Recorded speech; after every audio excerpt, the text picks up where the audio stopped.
Well everyone, it's time for us to go ahead and compare the Apple Watch Series 8 and the Apple Watch Series 4 and see how both these Apple Watches compare. Now, if you want to pick up either one of these watches, links will be down in the description. You can get them from there. You can help support the channel at the same time. Now, what's very interesting about this specific comparison is that I actually do use an Apple Watch Series 4 as an everyday Apple Watch. This is the watch that I've been using for about, I think, 2 years now, every single day.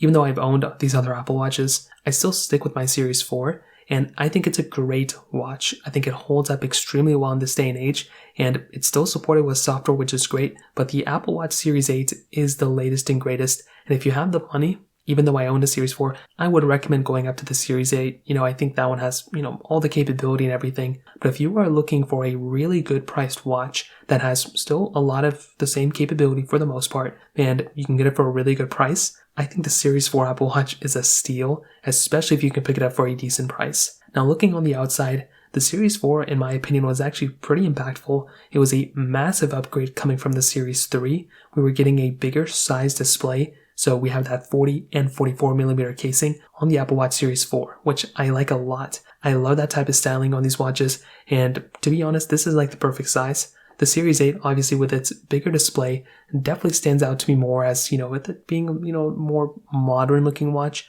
But the difference between a Series 4 and Series 8 in terms of the design is not as crazy as compared to like a Series 3 and a Series 8. On the 8 though, we do have a 41 millimeter and 45 millimeter casing. So it is nice that we do get a little bit of a bigger display in kind of the same form factor. The other thing is the bands are interchangeable between both. So depending on the sizes you get between the watches, the same exact bands are going to work on all of them, which is really nice. The same exact Apple Watch charger will work as well. So that's another really big thing between both. The build quality as well is kind of the same, and the same type of digital crown, same type of button styling. The back looks a little bit different on the Series 8, but other than that, they are almost identically the same, to be honest. Now with the Series 8, we are getting a few more features. For one, we are getting that always-on display. So that is a really cool thing. We have that extra type of capability there, which is awesome. We are getting a much newer chipset on the Apple Watch Series 8 as well. We're getting that S8 chip inside of that one, where in the Series 4 we have the S4 chip. It's not like the biggest difference in the world in terms of performance and stuff, but you are getting a much better performing,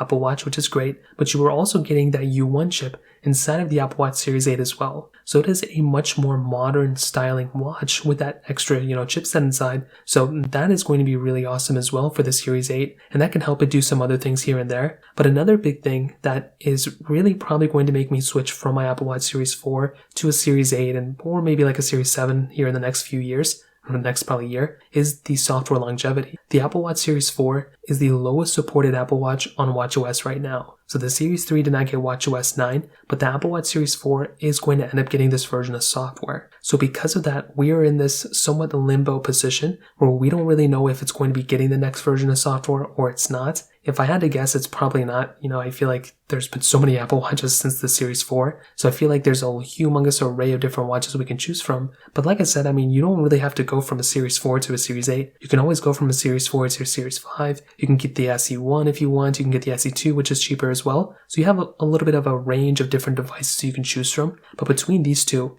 the Apple Watch Series 8 is definitely going to outlast the Series 4 pretty much every single way you look at it. Now, some other things with the Series 8 that you're not really getting on the Series 4 is, the temperature sensor. So that is a new little feature that we have within our Series 8, where we did not have in the Series 4. We also have the blood oxygen sensor. We do not have that on our Apple Watch Series 4, but we have that on the Series 8. And we do get things like crash detection now on our Apple Watch Series 8, which is really cool, But there is also a lot of similarity that's kind of between both as well. For one, we have water resistance up to 50 meters. We have high and low rate heart rhythm notifications, which is great. You do have emergency SOS, and you do have fall detection on both these watches as well. So still a lot of similarity, and you can choose whether you want the GPS model or you want the GPS plus cellular option as well. So I will say, even though the Apple Watch Series 8 has a lot more capability, you are getting still a pretty decent capable watch on something like the Apple Watch, Series 4. Now, you are getting twice the amount of storage on the Apple Watch Series 8 as well. So if you want an Apple Watch that's going to have the most amount of, storage, if you're storing a lot of stuff on your Series 8 or your Apple Watch, then definitely the Series 8 is going to be the better one for you. You're also getting faster charging on the Apple Watch Series 8 over the Series 4 as well. But another big thing that I want to throw in here is with the amount of stuff you are storing on your Apple Watch. If you are storing a bunch of different information, like you're storing just a ton of songs, a ton of photos, a ton of videos or whatever on your Apple Watch, well then it may make a little bit more sense to go and buy something like the Series 8 because it is going to be a little bit more capable in that standpoint. But I do think beyond that, you are still going to be getting a very solid Apple Watch on the Series 4 if I'm being completely honest. And this kind of, covers up everything I wanted to throw in here. And if I'm being honest, I do kind of think that if you're currently owning an Apple Watch Series 4, just like how I own it, I think it's probably going to be still holding up pretty well for the next year or so. I don't think it's going to be the first Apple Watch, you should go and consider picking up. But if you're on a budget